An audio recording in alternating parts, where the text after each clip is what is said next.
भारतीय विमानतळांवर ground handling सेवा चालवणारी तुर्की company Celebi NS airport service India लिमिटेडवर बंदी घालण्यात आली आहे। यासाठी संपूर्ण भारतातून विनंत्या प्राप्त झाल्याने राष्ट्रीय हितसंबंधांचे रक्षण करण्यासाठी नागरी विमान वाहतूक मंत्रालयाने या कंपनीची सुरक्षा मंजुरी रद्द केली आहे, अशी माहिती केंद्रीय मंत्री मुरलीधर मोहोळ यांनी दिली आहे। राष्ट्राची सुरक्षा आणि हित सुनिश्चित करणे हे आमचे सर्वोच्च प्राधान्य असल्याचं मोहोळ यांनी स्पष्ट केलंय।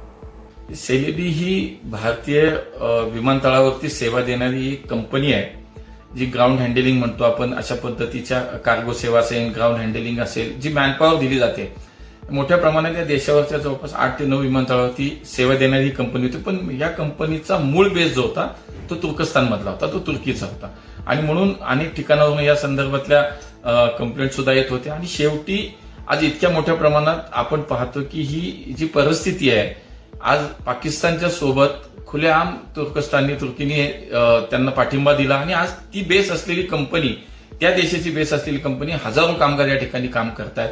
तर ही राष्ट्रीय सुरक्षेच्या दृष्टीने अत्यंत गंभीर गोष्ट होती आणि म्हणून सरकारने हा निर्णय घेतला।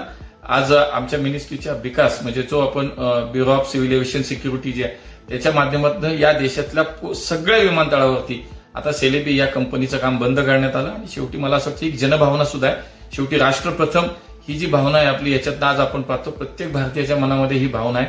आज आमचा व्यापारी असेल, आमच्या राज्य सरकारचे अनेक निर्णय असतील, या सगळेच आपण पाहतो की आज तुर्कीला कुठलेही स्थान या देशामध्ये या देशाचा प्रत्येक नागरिक भारतीय हा देणार नाही आणि म्हणूनच ही एक राष्ट्रीय सुरक्षिततेचा हा एक विषय होता आणि म्हणून हा निर्णय आमच्या मंत्रालयाने भारत सरकारने घेतला।